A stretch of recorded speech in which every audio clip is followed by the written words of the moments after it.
ಮನೆ ಮನೆಗೂ ಬೆಳಕು ನೀಡುವ ಕೆಲಸದಲ್ಲಿ ತೊಡಗಿರುವ ವಿದ್ಯುತ್ ಪ್ರಸರಣ ಇಲಾಖೆಯ ಲೈನ್ ಮ್ಯಾನ್ಗಳ ಬದುಕನ್ನೇ ಆಧರಿಸಿ ಮಾಡಿರುವ ಸಿನಿಮಾ ಲೈನ್ ಮ್ಯಾನ್ ಬಿಡುಗಡೆಗೆ ರೆಡಿ ಆಗಿದೆ. ಈಗಾಗಲೇ ಮೋಷನ್ ಪೋಸ್ಟರ್ ರಿಲೀಸ್ ಮಾಡಿ ಭಾರಿ ನಿರೀಕ್ಷೆ ಹುಟ್ಟಿಸಿರೋ ಈ ಸಿನಿಮಾದ ತಂಡ ಈಗ ಮೊದಲ ಹಾಡನ್ನು ಕೂಡ ಬಿಡುಗಡೆ ಮಾಡಿದೆ. ನಿಂಗಾ ಶೆಟ್ಟಿ, ನಿಂಗರಾಜು ಕೆ, ಕಲ್ಲಪ್ಪ, ಶಂಕರ್ ಹಾಡಿರೋ ಈ ಹಾಡಿಗೆ ಕದ್ರಿ ಮಣಿಕಾಂತ್ ರಾಗ ಸಂಯೋಜನೆ ಮಾಡಿದ್ದಾರೆ. ಧರೆಗೆ ದೊಡ್ಡವರು ಅಂತ ಶುರು ಆಗೋ ಜಾನಪದ ಗೀತೆ ಇದು. ಕನ್ನಡ ಹಾಗೂ ತೆಲುಗು ಭಾಷೆಯಲ್ಲಿ ಈ ಹಾಡು ರಿಲೀಸ್ ಆಗಿದೆ. ಬಿಸಿಲು, ಮಳೆ, ಚಳಿ ಅನ್ನದೇ ಕೆಲಸ ಮಾಡುವ ಲೈನ್ ಮ್ಯಾನ್ಗಳ ಜೀವನ ಸುಲಭವಲ್ಲ. ಎಷ್ಟೋ ಜನ ವಿದ್ಯುತ್ ಕಂಬದ ಮೇಲೆಯೇ ಸಾವು ಕಂಡಿದ್ದಾರೆ. ಇನ್ನೆಷ್ಟೋ ಜನ ವಿದ್ಯುತ್ ಕಂಬದ ಮೇಲೆ ಬದುಕು ಕಂಡಿದ್ದಾರೆ. ಇವರ ಬದುಕನ್ನ ಹತ್ತಿರದಿಂದ ತೋರಿಸುವ ಪ್ರಯತ್ನವನ್ನ ನಿರ್ದೇಶಕ ರಘುಶಾಸ್ತ್ರಿ ಮಾಡಿದ್ದಾರೆ. ಕಥೆಯು ಇವರದೇ.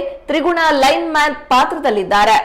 ಕಾಜಲ್ ಕುಂದರ್ ನಾಯಕಿ, ಉಳಿದಂತೆ ಬಿ ಜಯಶ್ರೀ, ಮೈಕೋ ನಾಗರಾಜ್, ಹರಿಣಿ, ಅಂಜಲಿ, ಅಪೂರ್ವಶ್ರೀ ಸೇರಿದಂತೆ ಹಲವರ ತಾರಾಗಣವಿದೆ. ಯತೀಶ್ ವೆಂಕಟೇಶ್, ಗಣೇಶ್ ಪಾಪಣ್ಣ, ಶ್ರೀನಿವಾಸ್ ಬಿಂಡಿಗ ನವಿಲೆ ಹಾಗೂ ಅಜಯ್ ಅಪ್ರೂಪ್ ಸೇರಿ ಈ ಚಿತ್ರವನ್ನ ನಿರ್ಮಾಣ ಮಾಡಿದ್ದಾರೆ. 3 ಹಾಡುಗಳಿರುವ ಈ ಚಿತ್ರಕ್ಕೆ ಮಣಿಕಾಂತ್ ಕದ್ರಿ ಸಂಗೀತ ನೀಡಿದ್ದಾರೆ. ಶಾಂತಿ ಸಾಗರ್ ಛಾಯಾಗ್ರಹಣವಿರುವ ಈ ಚಿತ್ರ ಕನ್ನಡ ಹಾಗೂ ತೆಲುಗು ಸೇರಿ 2 ಭಾಷೆಯಲ್ಲಿ ತಯಾರಾಗಿದ್ದು, ಲೈನ್ ಮ್ಯಾನ್ ಸಿನಿಮಾ ಇದೇ ಮಾರ್ಚ್ 15ನೇ ತಾರೀಕು ರಾಜ್ಯಾದ್ಯಂತ ತೆರೆಗೆ ಬರ್ತಾ ಇದೆ.